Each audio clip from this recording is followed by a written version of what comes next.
তেল ডিপোত গ্ৰাহকক তেল কম দিয়াৰ ভয়ংকৰ অভিযোগ। আপুনি 510 টকা দিব কৈছিলে, দিয়া নাই। দিয়া নাই, 500 টকা দিছে। আপুনিও পেট্ৰল পাম্পত আপোনাৰ বাইকত তেল ভৰোৱাই নেকি? তেনেহ'লে আপুনি হওক সাৱধান।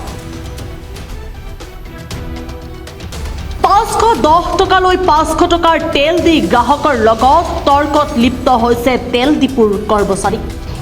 আপোনাক মই 510 টকা দিছিলো, মই 510 টকা লৈলো নেকি আপোনাৰ পৰা? আপুনি কিয় বেয়া কথা ক'লে? কিয় কোৱা নাই? উল্লেখ্য যে দক্ষিণ কামৰূপ জিলাৰ চমৰীয়াৰ সোণতলীৰ নয়ৰা পেট্ৰল পাম্পৰ বিৰুদ্ধে উঠিছে এক বৃহৎ অভিযোগ।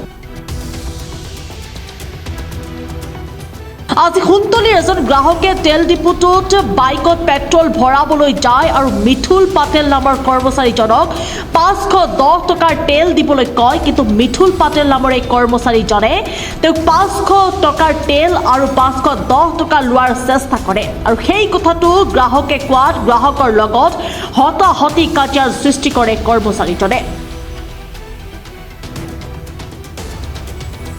সেয়েহে উক্ত ঘটনাটোক মালিকে তদন্ত কৰি কৰ্মচাৰীজনক কৰ্মৰ পৰা বৰ্খাস্ত কৰে যেন তাৰ বাবে আহ্বান জনাইছে ভুক্তভোগী গ্ৰাহকে। ঘটনাটো হ'ল মই 510 টকা তেল দিব গৈছিলোঁ, তাৰপিছত সি 500 টকা দিছে যদি ঠিকে আছে বাৰু, মানিছোঁ। এই মানুহজনে কৈছে, দিয়াৰ মানুহজনে ক'লে যে আছে, মই কৈছোঁ সি মোক দম দি আছে।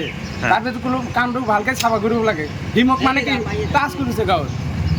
আপুনি 510 টকা দিব কৈছিলে, দিয়া নাই। দিব গৈছিলোঁ, সি 500 টকা দিছে। দিয়া নাই, 500 টকা দিছে। 500 টকা দিছে। কিবা খেলি মেলি কৰিছে।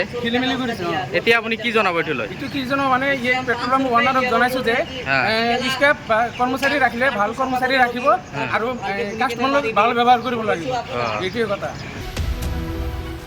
চমৰীয়াৰ পৰা সাইফুল ইছলামৰ ৰিপৰ্ট, প্ৰাত টাইম ডিজিটেল। শদিয়াৰ পৰা ধুবুৰীলৈ, বৰাকৰ পৰা ব্ৰহ্মপুত্ৰলৈ সকলোৰে মাজত চিনাকি এটা নাম প্ৰাতঃ টাইম। থলুৱা ভাষা, কৃষ্টি আৰু সত্য বাতৰিৰ আধাৰত প্ৰতিষ্ঠিত খবৰ প্ৰাতঃ টাইমৰ প্ৰতিটো বা বাতৰি পুংখানুপুংখভাৱে চাবলৈ Facebook, YouTube, website, Twitter, Instagram আৰু ব্লগাৰ পেজত লাইক আৰু ফ'ল' কৰক। ধন্যবাদ। অসমৰ সংবাদ জগতখনৰ বাবে এক সুখবৰ। আপোচবিহীন ৰাইজৰ কণ্ঠ সাপ্তাহিক কবচ নৰূপ নসাজেৰে পুনৰ এবাৰ অসমৰ ৰাইজৰ মাজলৈ। স্বত্বাধিকাৰী প্ৰণীতা কলিতাৰ দ্বাৰা প্ৰকাশিত আৰু আপোচবিহীন অসমৰ বিভিন্ন প্ৰান্তৰ একাংশ নপুৰণি অভিজ্ঞতাপুষ্ট সাংবাদিকৰ দ্বাৰা প্ৰচাৰিত তথা eco printing press, Guwahati Katabari গড়চুকত মুদ্ৰিত সাপ্তাহিক কবচ এতিয়া অসমৰ বিভিন্ন প্ৰান্তত উপলব্ধ। আমাৰ ঠিকনা মুখ্য কাৰ্যালয় অসম ফৰেষ্ট স্কুল, হৰিমন্দিৰ পথ, গুৱাহাটী আৰু উপ কাৰ্যালয় কলিতা মাৰ্কেট, বিজয়নগৰ, কামৰূপ, অসম।